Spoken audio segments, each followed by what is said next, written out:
This week's mental health tips are about how mental illness affects marriage. Hi, I'm Angela. I have a husband with bipolar 2 disorder, my kids have ADHD, and I myself have struggled with depression. You're not alone. In my last video, we talked about how our child's mental illness affects our relationship with them. So if you missed that video, be sure to check it out. Today, I am so excited to be back sharing content after not being able to be in the studio due to pandemic restrictions. So I decided to get creative and film outside to stay safe and still get you some content. One of the biggest ways that these times have impacted our lives is in the relationships that we have. So this is really timely. Author and minister Gary Thomas writes about marriage, saying that a good marriage isn't something you find, it's something that you make. That's true whether mental illness is a part of the equation or not. But when mental illness enters the picture, it's definitely a game changer.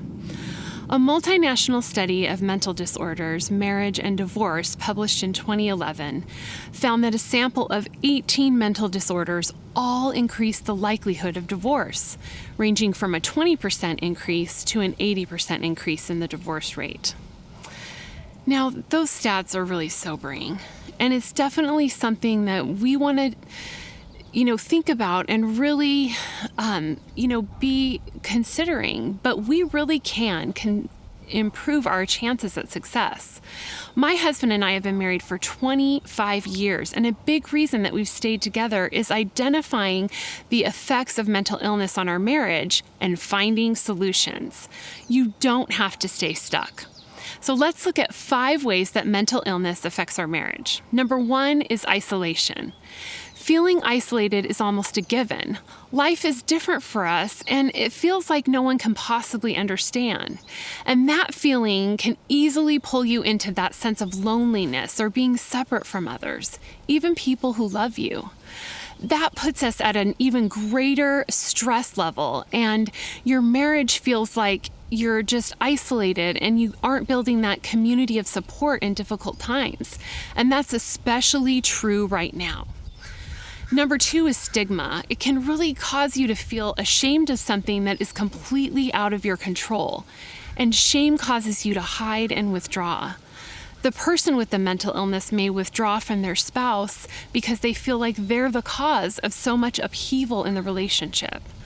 Either spouse may feel like they're being blamed for the illness.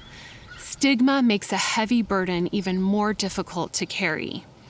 Number 3 is grief. This is big. For the spouse without the mental illness, there can be this grieving process because the relationship can no longer be what it used to be.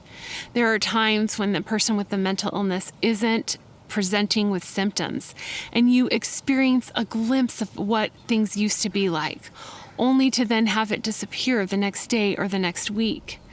There's also a grief for the person with the mental illness, processing the diagnosis or the symptoms and the stress. Number 4 is overfunctioning or underfunctioning. I'm so guilty of this. Murray Bowen, the psychologist who describes this distinction, says that this dynamic throws us into this mutually reinforcing trap.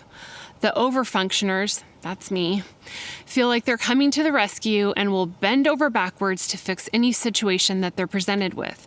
It's all about taking action and protecting themselves from feeling helpless or vulnerable. Their spouse may reinforce this stance by acquiescing responsibility. The underfunctioners, facing a crisis or some sort of difficult marital situation, feel anxious and overwhelmed. They withdraw and step back and feel like failures. Doing this allows the overfunctioner to step into the superhero role, but at what cost? Number 5 is intimacy. All of the challenges that I've talked about will affect your overall intimacy, and it's difficult to feel close to your spouse when they're withdrawing and feeling guilty or resentful, or just kind of exhausted from all the stress. Recognizing this impact on your marriage is really important, but it's just the first step to finding strategies that will help your marriage become a strong and safe place. Let's remember what the Apostle Paul said in Ephesians 4:2 and 3. Be completely humble and gentle. Be patient, bearing with one another in love, make every effort to keep the unity of the Spirit through the bond of peace. How has mental illness affected your marriage? Comment below, I'd love to hear from you. And don't miss out on next week's video, 5 strategies to improve your marriage when facing mental illness. A big thank you to counselors Chris Weberly, Crystal Mathis, Julie Watson, and Debbie Abrahamson for consulting with me on this video.